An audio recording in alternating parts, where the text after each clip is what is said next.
Je vais vous faire un rapide panorama des services de la PLM. On va essayer de parcourir un peu tous les services, donc il y a beaucoup de transparence. Je vais essayer d'aller un peu vite. Et puis essayer de vous donner une idée de tout ce que vous n'utilisez pas et que vous pourriez utiliser. Donc bon, j'ai mis essentiellement pour les mots matrice, PLM Team et puis plateforme en ligne pour les maths ou pour matrice. Donc bon, je ne reviens pas dessus, juste dire qu'il y a 4 sites techniques plus un site de sauvegarde qui est à Grenoble. Vous connaissez tous maintenant l'architecture de matrice. Je peux passer assez vite. Voilà, donc 4 sites, un à Lille, un à Angers, un à Bordeaux, un à Lyon et un à Grenoble. Pour 3000 utilisateurs dans 91 unités, c'est le nombre de gens qui utilisent les services. Vous avez compris, je pense, par rapport aux présentations qu'on a faites, que c'était un peu compliqué au niveau de l'identité des gens. Donc, je vais essayer, pour tous les services, d'utiliser les mots là que j'ai mis en bleu. Faites pour la fédération, si on est authentifié par la fédération Renater, donc par les ENT des établissements. P, ce sera ou le CNRS, avec Janus, voire un certificat. Je ne ferai pas la différence entre les certificats ou les logins password. Bon, si vous venez avec un certificat, c'est pareil. Hein. P pour le portail, F mail pour les mails de la fédération, P mail pour les mails du portail. En général, ce sera mail et ça regroupe les deux. Et puis PLM pour les comptes, pour les logins password de la PLM. Donc voilà les trois choses qui m'intéressent. Donc ça, c'est l'ensemble des services numériques tels que vous pouvez le voir quand vous allez sur le portail. Alors effectivement, il y a des petites choses que vous ne voyez pas. Moi, c'est des machines hébergées. Sinon, les autres, vous les connaissez. Il y en a un peu plus que ça, en fait. Il y a quelques services qui ne sont pas encore intégrés dans le portail, ça va venir. Et bon, voilà, on y travaille. Une liste de services, j'ai fait cette liste essentiellement pour vous montrer qu'on utilise des logiciels libres. Donc vous avez les logiciels là au bout, et puis la liste des services que je vais essayer de parcourir et qui permettent de travailler collaboratif et en déplacement. Alors un compte PLM, donc pour nous un compte PLM c'est à la fois un login et un mail a priori institutionnel, labo ou université. Ça peut être différent donc, du mail de la fédération. On a un système de convergence qui permet, si possible, de faire de la convergence des deux mails et d'associer donc une seule identité à une personne. On verra par la suite. Si on veut utiliser du mail sur la PLM, et donc si on veut être authentifié sur certains services par l'adresse mail, il faut valider son mail dans les services numériques du portail. Donc il y a un bouton on à mettre à on, de manière à avoir un mail sur la PLM et une identité. Et donc automatiquement on récupère une adresse en prénom.nom@math.cnrs.fr. Ça c'est une autre identité mail que vous obtenez dès que vous avez un compte PLM. Il n'y a pas de service, mais c'est automatique. Et le mail donc est géré sur le webmail, dont je vais parcourir quelques fonctionnalités tout de suite.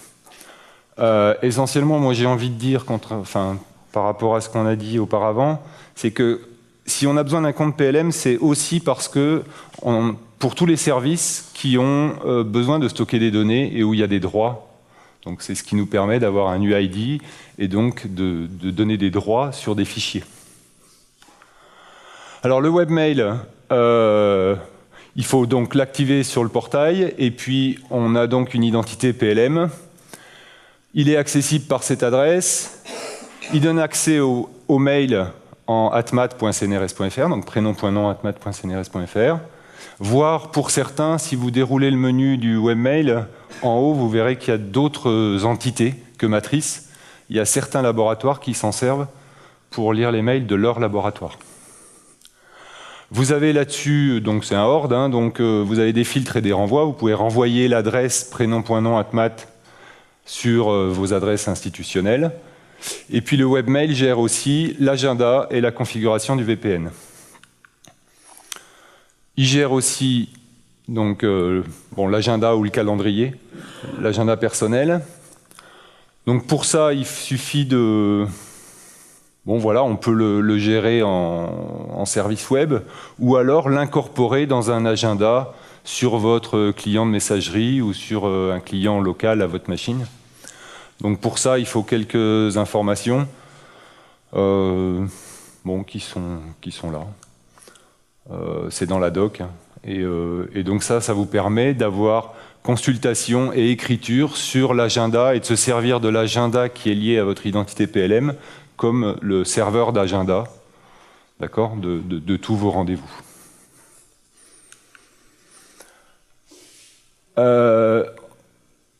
Un autre service, c'est l'accès à l'annuaire. Moi, je m'en sers comme d'un référentiel pour les adresses, pour éviter de taper toutes les adresses. Donc, vous pouvez configurer dans votre MUA la recherche dans les annuaires.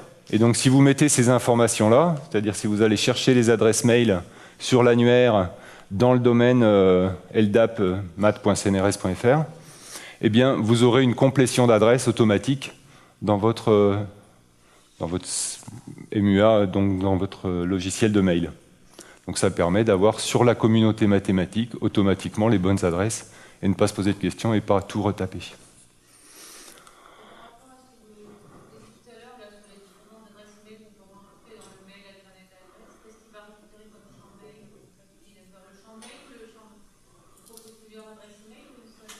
Ça, c'est basé sur l'annuaire de la communauté, donc sur les LDIF. Il récupère tout. Donc, il propose tout.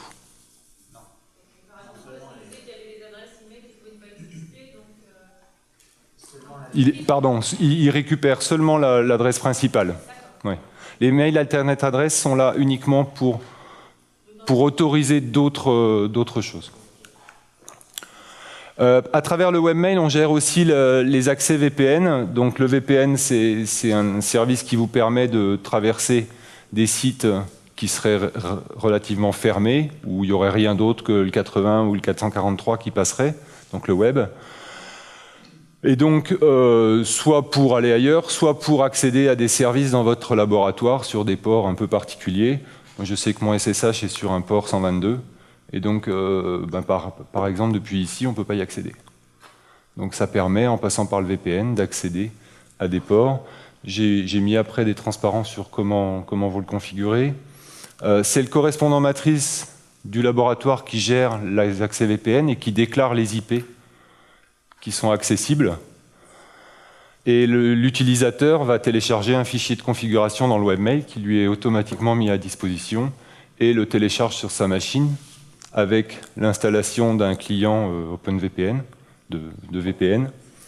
Et normalement, c'est relativement automatique. Alors, dans les prévisions, on devrait normalement séparer le VPN, la gestion du VPN, en tout cas, du webmail, de manière à ce que ce soit un service à part dans le portail. Ça va venir assez vite. Bon, en gros, voilà ce que vous avez, vous, en tant que correspondant. La possibilité de mettre des adresses. Et puis, l'utilisateur va voir ce lien en bleu, là, et en cliquant sur ce lien, va récupérer un fichier ZIP qui contient la configuration du VPN. Voilà, et puis vous en tant qu'administrateur, pardon, j'ai inversé les deux transparents, vous fixez ici les adresses IP que vous voulez ajouter pour votre unité. Alors, vous voyez qu'il y a l'accès au SMTPS, tout ça c'est fait de base. Le SSH sur matrice, les jetons, enfin bon. Et puis moi, j'ai rajouté quelques adresses pour accéder à mon laboratoire et pour que les gens de mon laboratoire puissent accéder de n'importe où.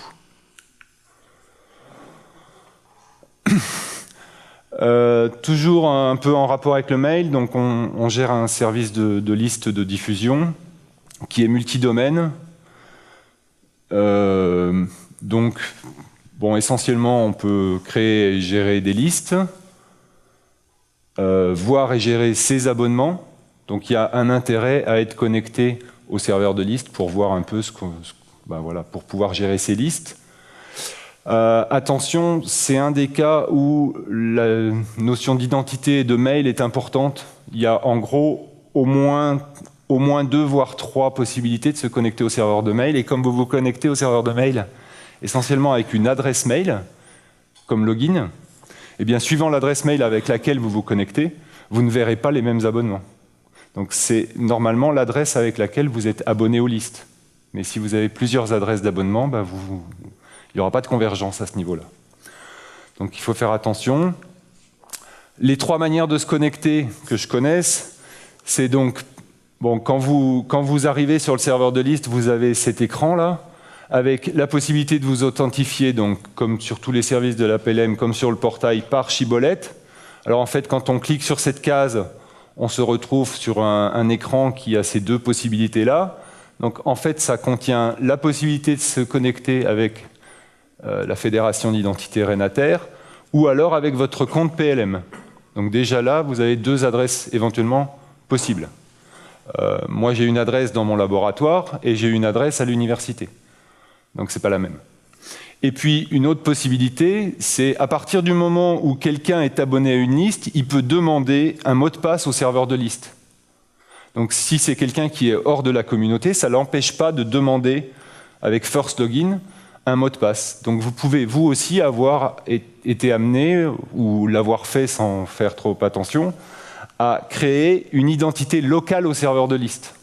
Et dans ce cas-là, c'est en cliquant sur Login ici et en mettant son login et son mot de passe qu'on accède à ces adresses-là. Donc ça fait déjà 3 possibilités de se connecter. Bon, je ne vais pas détailler les listes, vous connaissez tous. Juste une petite chose, dans mes préférences, là, vous avez la possibilité de remplacer une adresse mail par une autre. Et ça le fait sur tout le domaine de liste. Donc là, je suis connecté au domaine math.cnrs.fr. Si je change mon adresse, ça va changer sur toutes les listes où je suis abonné et toutes les listes que je gère.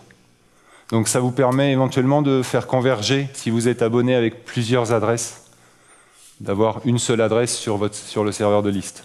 Il y a au moins une exception, la lettre de l'INSMI.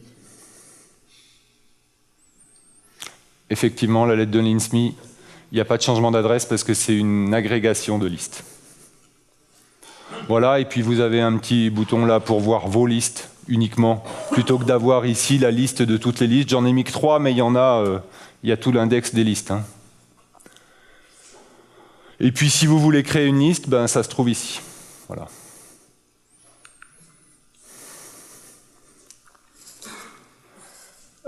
Ensuite, un des services qu'on offre, c'est la possibilité d'avoir un site web en math.cnrs.fr ou https math.cnrs.fr. On gère aussi éventuellement d'autres domaines. Si vous possédez un domaine, on peut gérer ce domaine-là. Et donc créer des sites web dans ce domaine, entre autres. C'est fait pour les pages institutionnelles, pas de pages personnelles dans ces sites web. C'est un espace distant de publication, donc en fait on le gère par SSH directement sur la machine d'accès c'est cms.math.cnrs.fr, ou alors vous allez le gérer par un FTP d'un site web local que vous construisez et que vous envoyez à distance sur cette machine qui va le publier en fait. Donc soit par FTP, soit par AirSync, soit par... il y a des logiciels qui synchronisent automatiquement. On peut avoir dans ces sites web soit des pages statiques, soit éventuellement des CMS, SPIP, MediaWiki, enfin bon, etc. Dans ce cas-là, c'est la personne qui a demandé le site web qui est responsable des mises à jour du CMS. Et on vous engage, vous vous engagez même, je dirais, quand on vous ouvre le site web, on vous envoie un courrier pour vous dire que vous êtes responsable de la chose et qu'il vous faudra mettre à jour les CMS au fur et à mesure. Bon, pour les CMS, on utilise des ACL NFS 4, donc il y a 2-3 petites commandes à passer éventuellement pour que les droits ne soient pas trop larges et que le site ne se fasse pas percer à la première apparition et que ça ne pose pas de problème dans notre architecture. Cet espace de site web est sauvegardé, il y a des logs. On a la possibilité d'avoir des points htaccess pour avoir des accès par mot de passe ou autre. Et puis, si nécessaire, et dans le cas de CMS, c'est utile, il y a des bases de données associées, éventuellement. Ensuite, c'est aussi de la publication web, mais on a un outil pour gérer des conférences. Alors, c'est Indico. La machine, c'est indico.mat.cnrs.fr. Là, j'ai envie de dire aussi, attention, il y a des comptes locaux sur Indico. C'est-à-dire que quand on inscrit des gens à une conférence, s'ils veulent réviser leur inscription, il faut qu'ils puissent se connecter. Donc, ils ont la possibilité, même s'ils sont extérieurs au mat, même si toute personne qui est inscrite et dont le mail apparaît dans Indico peut demander son mot de passe. Donc, il y a des comptes locaux. Mais si vous avez des comptes PLM, il faut surtout utiliser votre compte PLM et ne pas demander un compte local. Bon, ça sert à quoi? À faire, on peut faire le programme d'une conférence, les inscriptions, gérer les supports. Bon, vous avez vu le site de la conférence, il est géré là-dessus. Enfin, de l'ANF, il est géré là-dessus. Si vous allez sur le site d'Indico, vous verrez qu'on l'a organisé par région. Donc, on a coupé la France en 5. Sud-Est, Sud-Ouest et plus Paris. Et qu'à l'intérieur de ces quartiles, on a mis les laboratoires. Donc, si votre laboratoire n'apparaît pas, vous pouvez demander à ce qu'on crée une arborescence pour votre laboratoire. Et à l'intérieur, vous organisez un peu comme vous voulez, c'est-à-dire que les correspondants ont la possibilité ensuite, le droit de créer différents laboratoires et différentes rubriques, conférences, séminaires, etc. Donc, oui, je me suis aperçu qu'on avait sur la page, justement, par rapport à ces comptes locaux, quand on clique, quand on dit qu'on n'a pas de compte, il y a un truc, cliquez ici pour vous créer un compte, et ça crée un compte local. Donc, il ne faut pas cliquer là-dessus. Bon, ça se présente comme ça, voilà, les régions, et puis quelques autres items. Bon, rien à dire là-dessus. Sinon que quand on descend, là... sinon que quand on descend, on va trouver vos laboratoires. Voilà comment ça se présente. Donc, vous avez... Bon, ça peut être étendu, là, hein, il peut y avoir beaucoup de menus. Mais grosso modo, il y a essentiellement de quoi faire l'emploi du temps de la conférence, la liste des participants, les gens qui s'inscrivent. Avoir éventuellement un formulaire d'évaluation, mais on verra tout à l'heure qu'on a peut-être mieux que ça. Des informations pratiques, des informations sur le transport, etc., etc. Et il y a aussi la possibilité d'avoir le reviewing des articles qui sont publiés. Donc si on est le comité organisateur, on a la possibilité, à travers cet outil, de se passer les commentaires sur les articles, de demander aux gens de revoir leurs articles, etc., etc. C'est bien fait et c'est vraiment un outil sympa pour gérer les conférences. Au niveau de l'ordre du jour, ça se présente comme ça. On ajoute un nouvel item. Ça peut être un truc qui contient des sous-items. Enfin bon, vous avez un petit agenda là où les choses s'empilent. On peut les déplacer graphiquement, bon, etc.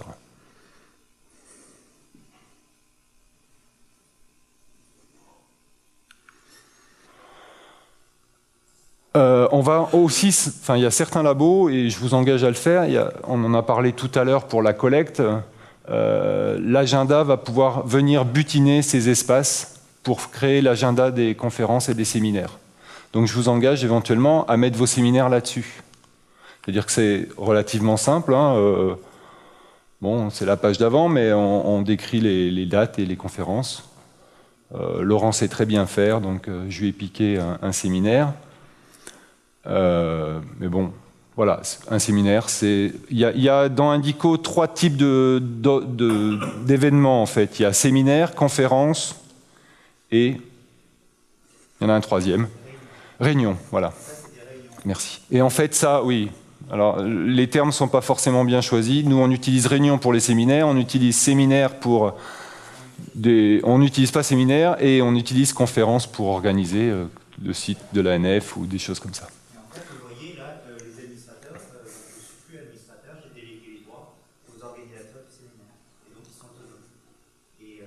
passe la main à quelqu'un d'autre et c'est eux qui changent les administrateurs. Voilà. Et donc Agenda est prévu pour causer à Indico et récupérer toutes les dates et faire ce qu'on vous a montré tout à l'heure. Une fois que vous avez organisé votre conférence, souvent ce que les chercheurs vous demandent, c'est d'avoir un outil pour évaluer, un truc à la fin de la conférence, pour évaluer le logement, les exposés, etc. Donc pour ça, on a un outil. Alors c'est un outil qui n'est pas du tout intégré à la PLM en fait, ou très peu. C'est-à-dire que les comptes sont locaux et en fait vous ne pouvez pas créer de sondage vous-même. C'est-à-dire qu'il faut envoyer un mail à support pour qu'on vous crée un sondage ou voilà, un questionnaire. Mais quand vous nous demandez ça, on met votre login et votre adresse mail. Et comme sur les listes, il y a un compte local, donc à la première connexion, vous allez faire First Login. Le système va vous envoyer un mail qui contient le password ou un lien pour définir votre password. D'accord ? Donc moi, on s'en sert pour les sondages de fin de conférence, éventuellement aussi pour organiser des choses. Je pense que je l'ai mis après. Voilà, ça c'est un questionnaire qu'on avait fait pour une conférence qui se passait dans le laboratoire. On voulait savoir qui allait venir. Donc on a envoyé un mail. Enfin, c'est le système a envoyé un mail aux gens du laboratoire. Ils avaient donc un lien sur lequel ils cliquaient, et ils se connectaient. Ils avaient 4 questions, leur nom, leur prénom, la société et l'email. Derrière, il y avait « Est-ce que vous participerez au repas ?» Oui, non. Et on a récupéré tout ça dans un fichier Excel. Et puis voilà, c'était fini. Donc c'est un outil qui peut être sympa pour organiser ce genre de choses. Bon, donc c'est des petites questions, questions, réponses, et puis on traite. Il y a des ifs, il y a des questions éventuellement, des questions qui dépendent d'autres questions. On ne va poser les questions que si certaines ont été validées. Enfin bon, voilà, c'est assez intuitif. 2 mots sur l'agenda, mais bon, je suis en retard, je suis désolé, les transparents étaient prêts. Donc c'est encore l'ancien système. Juste pour dire, donc l'agenda butine de manière assez simple, enfin, les exports ICS, les séminaires Indico et d'autres. Et donc ça permet de faire la page que vous a montré Simon tout à l'heure. On peut aussi se créer, alors on pouvait se créer un flux, on peut toujours se créer un flux d'intérêt et donc se créer son propre agenda des conférences mathématiques qui nous intéressent. Si votre chercheur s'intéresse uniquement aux EDP, il n'a pas besoin d'avoir la liste de tous les séminaires de France. Donc on peut filtrer et définir, je vais vous le montrer après. Ça se fait en fait sur calendrier.mat.cnrs.fr. Donc ça c'est la page du portail où il y a l'ensemble des séminaires avec la carte dont parlait Laurent tout à l'heure. Donc ça, c'est l'affichage. Et puis, quand on va sur calendrier, on a la possibilité de définir d'abord, dans Calendar, vous définissez vos séminaires, là où Agenda doit aller chercher les informations. Donc et puis derrière, il y a, est-ce que c'est un fichier ICS? Est-ce que c'est un fichier d'un autre type? Et puis, dans mes annonces, je crois, il y a la possibilité de se créer un calendrier personnel et donc de n'avoir que les conférences qui nous intéressent. Voilà, donc il y a deux, trois trucs comme ça. Bon, invitation, je vais passer rapidement, je crois qu'on en a assez parlé. Ça permet d'inviter quelqu'un qui ne serait pas membre de la communauté mathématique et donc de le faire participer à des projets, et notamment à tous les projets que je vais décrire après. Juste pour dire qu'il ne faut pas oublier que quand on tape les noms, s'il apparaît là, il ne faut pas lui créer un compte, il ne faut pas l'inviter parce qu'il a déjà un compte PLM. Donc ça, c'est l'écran d'invitation. Hein. Et sinon, il faut remplir le nom complet, le prénom et son courrier électronique. Il reçoit un mail, il valide, il a un compte sur la PLM en tant qu'invité, enfin en tant qu'extérieur. Et donc, un invité, mais aussi vous, allez pouvoir utiliser des outils de production de texte ou de fichiers et gérer vos fichiers à distance. Le premier que j'ai choisi, c'est PLM LaTeX. Donc là, on se connecte avec la fédération d'identité, mais c'est l'adresse mail qui compte, l'adresse mail convergée. Donc ça se présente comme ça, hein. On fait un nouveau projet, voilà, on a un canevas de tech, hein. Vous écrivez là et vous compilez à distance, il vous fournit le visuel de ce que vous compilez, et ça peut se passer à plusieurs. D'accord ? Chacun écrit son texte, ses bouts de texte, et on compile le fichier. Et donc vous êtes soit en visioconférence, soit au téléphone, et vous pouvez avoir comme ça un fichier que vous construisez à plusieurs. Vous pouvez aussi l'utiliser tout seul, mais ne pas vous poser la question, est-ce que j'ai transféré mon fichier? Est-ce que je vais y avoir accès quand je serai au CIRM? Non, il est sur la PLM, et puis vous pouvez, si vous avez 5 minutes, le relire, écrire un paragraphe supplémentaire, et voir ce que ça donne, et voilà, construire votre fichier au fur et à mesure. Et donc vous pouvez partager votre projet avec des membres de la PLM, des invités ou des membres des laboratoires, de manière à ce qu'ils aient le droit d'écrire dans ce projet. Il y a différentes possibilités, hein. Soit il peut éditer, soit il ne fait que lire, soit etc.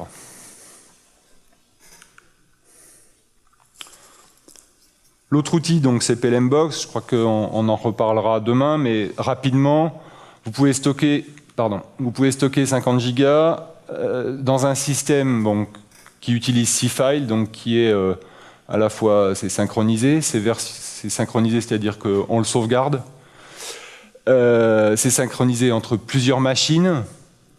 Donc voilà, vous pouvez avoir le même système de fichiers qui est synchronisé sur une référence et partager et avoir vos fichiers comme ça à différents endroits. C'est versionné, l'historique est jusqu'à 1 an. Et c'est partageable, donc soit ponctuellement en envoyant un lien avec une URL un peu complexe, de manière à ce que personne ne tombe dessus, soit de manière permanente en faisant une bibliothèque et un groupe. Il y a même un chat, je ne l'ai jamais utilisé, mais il paraît que ça existe. Et puis, vous pouvez le partager avec tout utilisateur de la PLM. Pour ça, il faut quoi? Il faut installer un client C-File, avoir un compte dans la fédération. Et puis, 2 choses. Donc, une fois que vous avez le client C-File, il faut gérer vos bibliothèques et les partages et toutes ces choses-là. Ça se fait sur l'interface web. Attention juste à une chose, il n'y a pas de lock, ou du moins, il est manuel. Donc, si vous êtes 2 à éditer le même fichier, quand vous allez enregistrer, ça va créer 2 instances du même fichier. Donc, il n'y a pas de lock. Ça se présente comme ça, je pense que la plupart d'entre vous connaissent. Qu'est-ce qui est intéressant là-dedans? Là, c'est les partages sur un fichier donné. Vous voyez que là, j'ai des groupes. Donc, c'est des gens avec qui on va partager des fichiers. Moi, j'ai notamment mon secrétariat, elles sont 2 secrétaires, elles sont là-dessus, et leurs fichiers sont là-dessus. Et je peux vous dire que plusieurs fois, elles ont perdu leurs fichiers. J'étais content d'aller chercher dans l'historique, récupérer les fichiers. Voilà.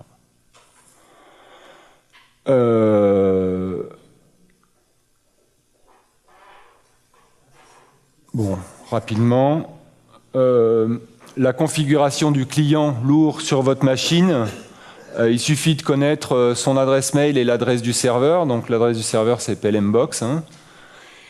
Votre client, il est là. Donc ça vous dit si les bibliothèques sont synchronisées. En général, c'est assez rapide. C'est-à-dire quand vous créez un fichier, c'est synchronisé assez rapidement, enfin, sauf s'il est trop gros.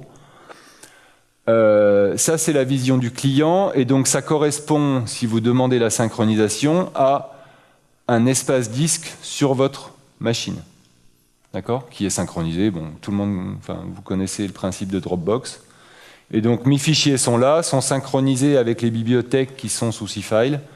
Et quand je rajoute ou que je modifie un fichier là, il est synchronisé et je le retrouve éventuellement sur le web, ici, et éventuellement sur ma machine chez moi, et sur mon ordinateur fixe, et sur mon ordinateur portable. Un petit truc sympa, c'est que vous pouvez donc ponctuellement donner un lien à une personne qui serait éventuellement extérieure à la communauté, qui n'aurait pas de compte, qui n'aurait rien du tout. Vous lui donnez un lien de ce type vers un fichier ou vers un répertoire, il va pouvoir récupérer ce qu'il y a dedans. D'accord ? Et vous pouvez le faire aussi dans l'autre sens, c'est-à-dire que vous pouvez définir un répertoire qui va servir aux gens à déposer des fichiers, ponctuellement. Donc ce lien est valable un certain temps, et voilà, moi j'ai des étudiants, j'aimerais bien qu'ils me posent leurs résultats de projet. Je vais définir un répertoire, enfin une bibliothèque, et ils vont déposer les fichiers là-dedans.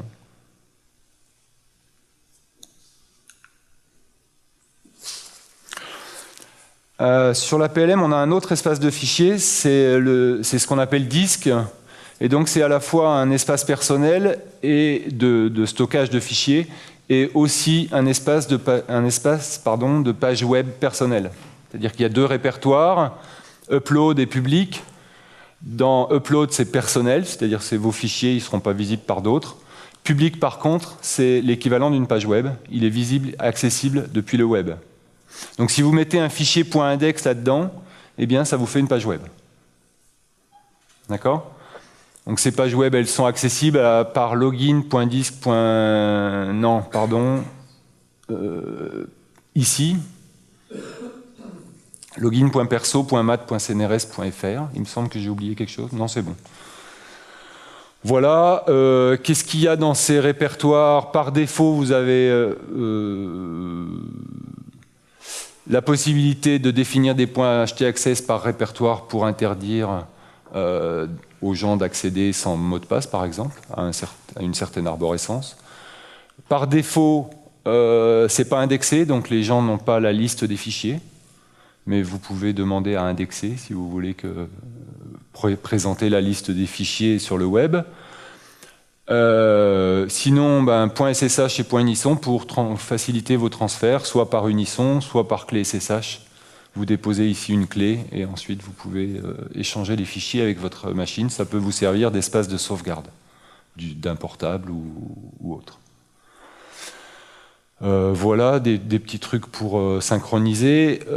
En général, vous pouvez aussi l'intégrer à votre gestionnaire de fichiers avec WebDAV ou HTTPS. Vous allez sur Mac dans Aléa et puis vous mettez le nom du serveur et vous avez, ça apparaît comme un dossier, d'accord, comme un dossier, comme un disque que vous auriez monté sur votre machine.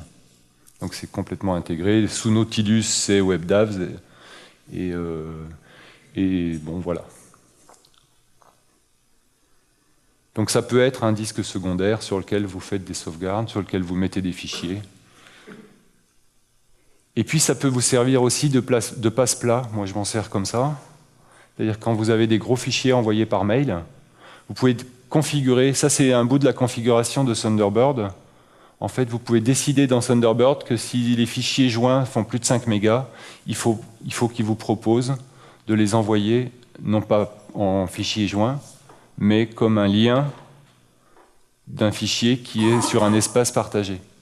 Donc ça, c'est automatique. Donc là, on peut le faire de deux manières sur la PLM, soit avec cFile, soit avec disque. Donc moi, j'ai configuré les deux. Bon, vous voyez là, c'est fermé. C'est mon espace public. Et donc, le résultat, quand j'envoie un fichier de... Bon, là, j'avais pas mis 5 mégas, j'avais mis 1 méga parce que voilà, je voulais pas que ça dure trop longtemps. J'ai joint un fichier, il m'a dit « Ah, mais ce fichier est gros. Est-ce que vous voulez que j'en fasse un lien et que je le mette sur votre espace partagé ?» C'est ce que j'ai fait. Donc, il me crée un lien, en fait, et il insère ça automatiquement dans le mail. Donc, la personne reçoit ça, elle clique sur le lien, elle récupère le fichier. Donc, voilà le texte de mon mail et voilà ce que la personne reçoit en plus pour récupérer le fichier qui n'est pas passé sur les serveurs de mail. Quand vous envoyez à des listes, c'est mieux.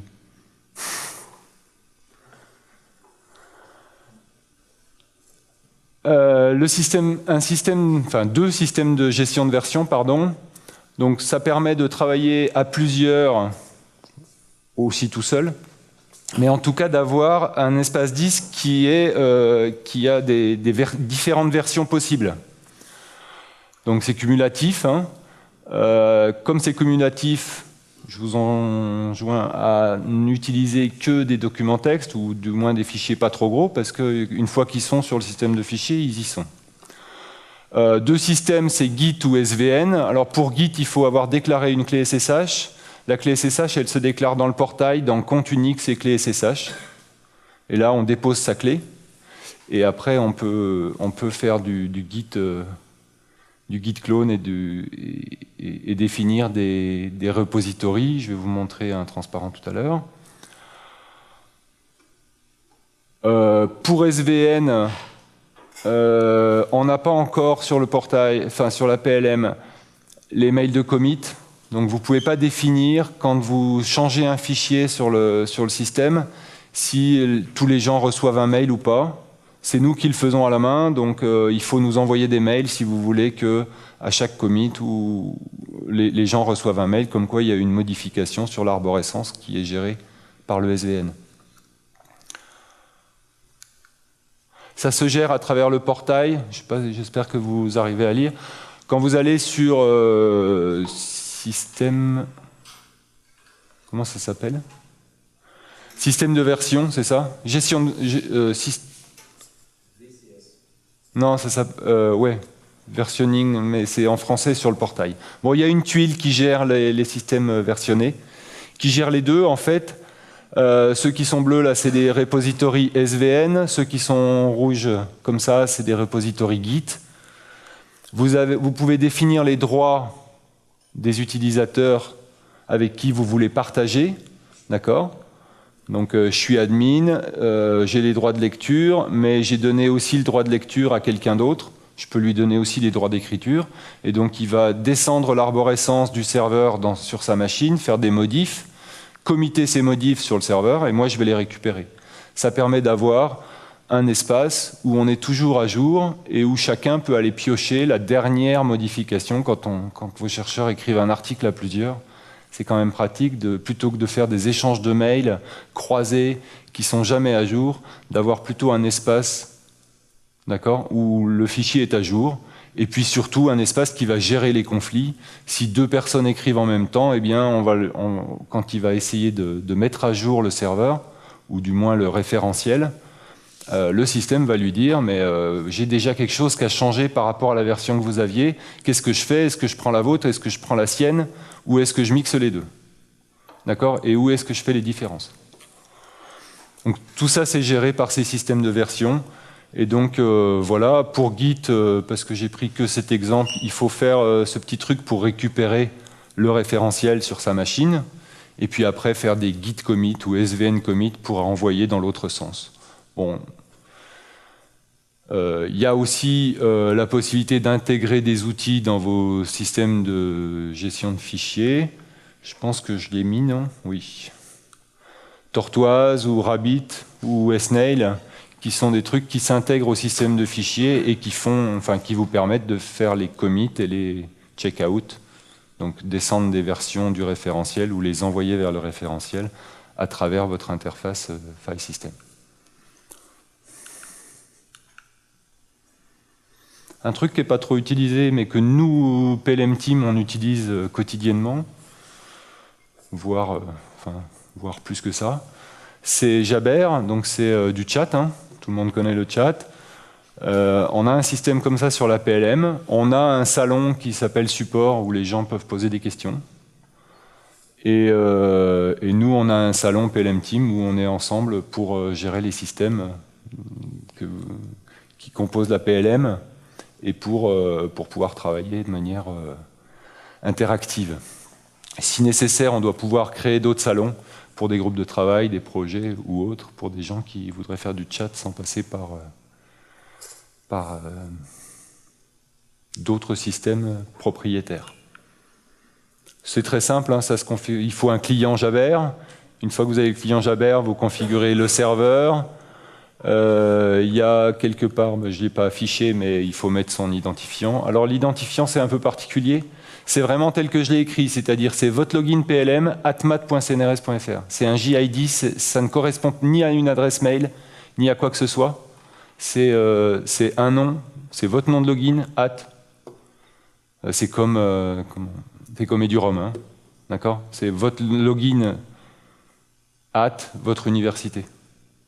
Là, c'est login @ math.cnrs.fr.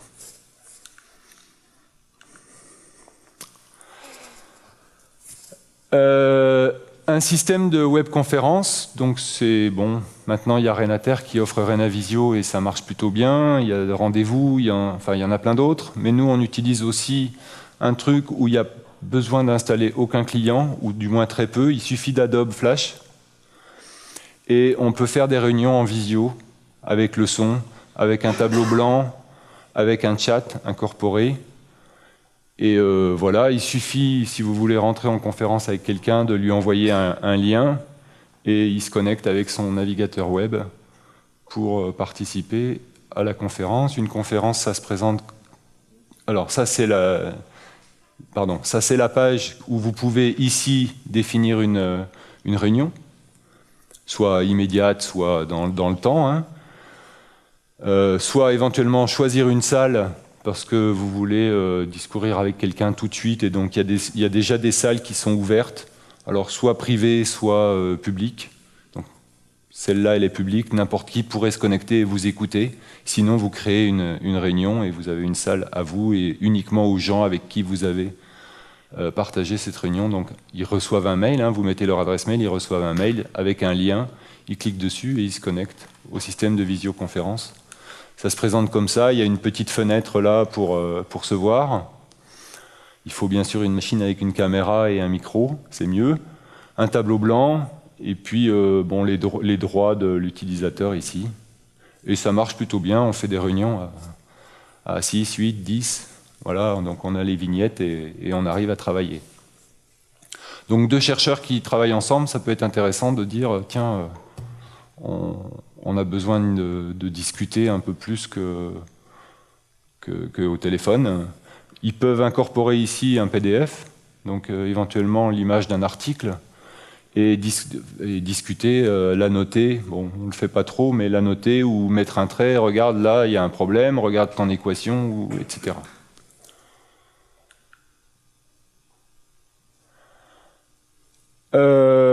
Un autre service, c'est un peu de calcul.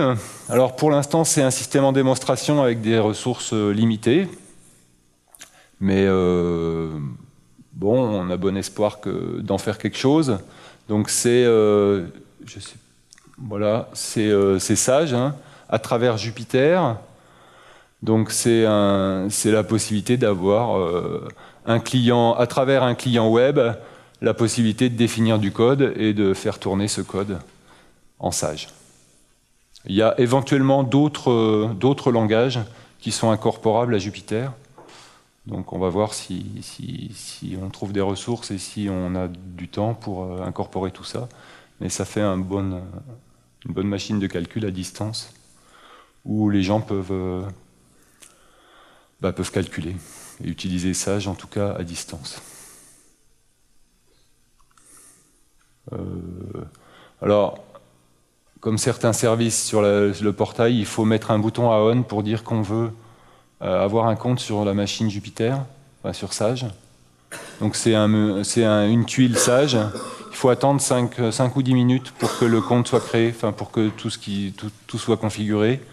Et à partir de là, quelqu'un qui a un compte PLM peut se connecter en cliquant sur le lien Sage et avoir un compte, enfin et calculer. Ah, donc là encore, à distance et sans rien sur sa machine, la possibilité de lancer un calcul ou un graphique, enfin, comme ça. J'étais super fort. Bon. Tout ce que j'ai raconté, en fait, c'est dans la doc. Donc la doc, elle est là. Je l'avais mis en tête dans les premiers transparents, j'ai oublié de vous le dire, mais bon. La doc est là. plm.math.cnrs.fr/doc. S'il y a quelque chose qui ne marche pas, si vous ne trouvez pas ce qu'il faut dans la doc, vous envoyez un mail à support. Il y a toute la PLM team derrière qui vous répondra. Pas tous en même temps. Et puis le portail des maths pour vous connecter à tous ces services qui se trouvent à portail.math.cnrs.fr dans la tuile services numériques. Et bien sûr, le site matrice qui représente toutes nos activités. Ça se présente comme ça, la doc. En fait, il y a plusieurs onglets. Merci, Jacqueline. Où on a différents niveaux. Donc, un niveau, je dirais, grand public, où on trouve un peu des généralités, mais toujours sur les mêmes articles. Hein. C'est juste organisé différemment. Donc là, c'est plutôt des thèmes, d'en découvrir. Là, j'ai déroulé le menu utiliser, donc c'est si vous voulez utiliser un thème particulier, hein, comment gérer mes fichiers sur la PLM, comment avoir des outils de maths ou des outils collaboratifs, comment travailler sur comment avoir du web, hein, définir ce dont je parlais tout à l'heure, un site web. Bon, voilà. Et donc, et puis il y a un autre onglet gérer pour plutôt la gestion et qui peut vous intéresser, vous, en tant que correspondant, pour aller voir comment gérer les choses et comment les utilisateurs, quand ils ont un problème, qu'est-ce qu'on peut faire. Il y a quelques autres services que je n'ai pas cités, mais, enfin, que je n'ai pas détaillés. On gère des noms de domaine, donc si vous avez si mat.cnrs.fr ou pour autre chose, vous devez gérer un nom de domaine, on peut nous l'incorporer dans notre DNS et vous en avez la propriété, mais il peut être géré sur la PLM. Donc on publie simplement le nom de domaine, hein, et puis les machines qui sont dedans. On a, vous connaissez, on en a déjà parlé, un système de jetons logiciels mutualisés qui permet d'avoir accès à des logiciels comme MATLAB et Maple. Donc ça, c'est pas vraiment mobile, puisque au contraire, c'est figé par adresse IP, et donc il faut que vous soyez chez vous ou à travers le VPN pour l'utiliser. On fait de l'hébergement de VM. Donc, tout à l'heure, je vous ai dit, sur le portail, il y avait admin, plume, enfin des choses en admin. C'est pour les VM qu'on gère. Donc voilà, quand vous gérez une machine, une VM à part, qui est vraiment une machine complète, pour certains besoins, il y a la nécessité. Elle apparaît dans le portail parce que vous en êtes le gestionnaire. Et donc s'il y a besoin de VM, pourquoi pas, on peut créer des VM à la demande pour un test ponctuel, pour un développement de quoi que ce soit. Vous avez, je crois, accès à nos outils de surveillance, au moins en mode lecture. Donc on utilise deux systèmes pour surveiller les machines et pour avoir un état de la PLM. Quand ça ne marche pas, vous pouvez aller voir là, savoir si c'est tout rouge. Si jamais c'est tout rouge, c'est qu'il y a un problème et on devrait normalement déjà être au courant. Ouais, des fois c'est un peu rouge, mais en fait, la première page est rouge, mais quand on descend, c'est du rouge qu'on connaît. Voilà. C'est du rouge, parce que des fois ça passe rouge, ça ne devrait pas être vraiment rouge parce que ça marche quand même. Comment ? Ouais, c'est un rouge. Bon, on descend dedans, mais bon, vous avez. Enfin, j'ai pas pris de copie d'écran, mais si vous allez sur la page hobbit.mat.cnrs.fr, vous verrez les 4 sites, enfin les 5 sites, pardon, et l'ensemble des machines ou des services, enfin des machines, pardon. Et voilà, il y a des points verts pour les fichiers, pour les services, pour les processus qui doivent tourner pour ces machines, etc. S'il y a des points rouges et que c'est justement ce point qui vous intéresse et qui ne marche pas chez vous, vous ne posez pas de questions. C'est que ce n'est pas chez vous, c'est que c'est chez nous. Enfin, c'est sur la PLM et que soit il y a quelqu'un qui s'en est déjà aperçu, soit vous envoyez un mail à support en disant il faudra peut-être réagir parce que le service que je voulais utiliser, il ne marche pas. Voilà. Et puis pour les services plus particulièrement, on utilise Isinga. Je crois qu'on peut dire que s'il y a besoin, ça permet d'avoir une vue externe des services qui tournent dans un laboratoire. C'est-à-dire que ça permet d'avoir une vue comme un chercheur en déplacement pourrait avoir des services du laboratoire. Donc ça peut vous intéresser d'avoir là-dessus un petit bout de test de vos services externes pour voir s'ils marchent et recevoir un mail si ça ne marche pas. Donc c'est des choses qu'on peut faire, de mettre des machines que vous voulez surveiller plus particulièrement, avoir une vue externe. Parce que quand on est dans son labo, on a l'impression que le service marche, mais manque de bol, c'est de l'extérieur que ça ne marche pas. Donc ça permet éventuellement, la machine est à Angers, ça permet d'avoir une vue externe de est-ce que le service est accessible. Voilà. Comment? T'as pas droit à Isinga à... Je peux donner le mot de passe? Guest? Ouais, donc c'est guest. Le mot de passe, c'est guest. Le login, c'est guest. Isinga / Isinga. C'est monitoring.mat.cnrs.fr. Ah bon? Bon, ben, alors, pardon, monitoring.mat. Moi, j'ai Isinga. Hein. Je l'ai essayé cet après-midi en plus. Bon, je sais pas. Monitoring.mat.cnrs.fr/Isinga alors. C'est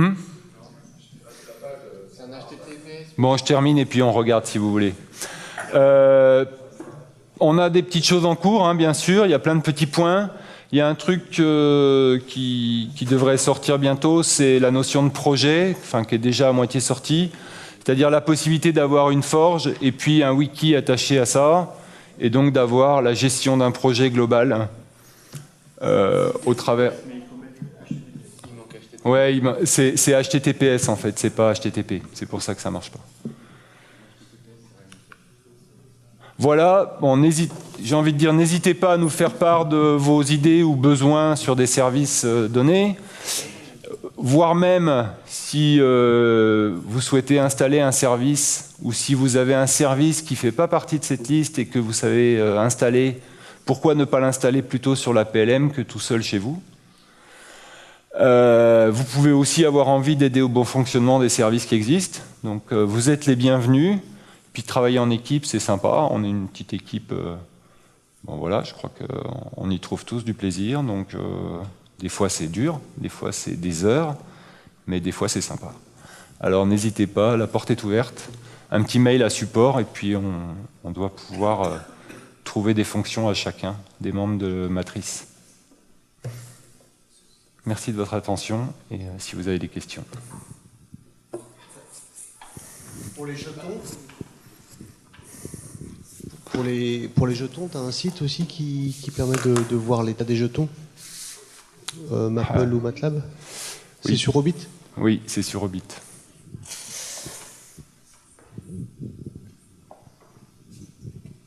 Et je voulais... Après, c'est pas vraiment un service. Enfin, on considère pas ça comme un service nomade, on va dire. Mais oui, enfin bon, il y a de quoi voir l'état des jetons. Et l'état d'utilisation aussi. Moi, je voulais rajouter quelque chose sur PLM LaTeX. Donc, si je pense que vos chercheurs utilisent pas mal LaTeX. Ce que je pourrais rajouter par rapport à ce que Damien a dit, c'est que quand on est plusieurs à éditer le fichier en même temps, en fait, on voit ce qu'est en train d'écrire l'autre en temps réel. Voilà, donc là, on voit où est son curseur et on voit ce qu'il est en train d'écrire. Alors, il n'y a pas un mode. Alors, il n'y a pas un mode texte. Et effectivement, il fut un temps où on avait sur la PLM un Etherpad, donc qui n'était pas lié à la tech. Oui.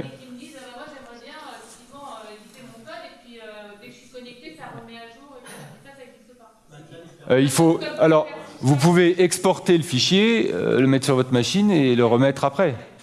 Mais PLMbox, oui, mais enfin, oui. Alors, je peux répondre en mode déconnecté, je peux répondre à condition qu'il soit synchronisé, quoi. Mathilde, je peux répondre à ta question. Si le mec il ouvre son Firefox et qu'il le laisse ouvert sur la page de PLM LaTeX, qui part dans le train en mode sans connexion, il pourra réécrire sur son document. Et normalement, lorsqu'il se reconnectera à Internet, ça va se resynchroniser. Bon, ça je ne l'ai pas fait, parce que si d'autres personnes utilisent le même document, ça peut poser des problèmes. Mais s'il est tout seul... Ouais, si Firefox plante... Sinon, excusez-moi, j'apporte juste une réponse sur les jetons. Quand on fait lmstat-a sous Unix, on a l'état des jetons du serveur de jetons. Non, il faut que tu sois utilisateur des jetons. C'est-à-dire si dans ton fichier de configuration sur ta machine, tu as le fait d'aller chercher les jetons de la PLM, quand tu fais l'mstat sur ta machine, il se base sur le fichier de configuration que tu as, c'est-à-dire qu'il va interroger le serveur. Et une petite info aussi sur PLMbox, c'est qu'il y a pour chaque labo, il y a un groupe qui est créé, qui contient tous les membres du labo, et ça permet de partager directement des documents avec tous les membres du labo. Il n'y a pas besoin de faire le groupe, il est déjà fait.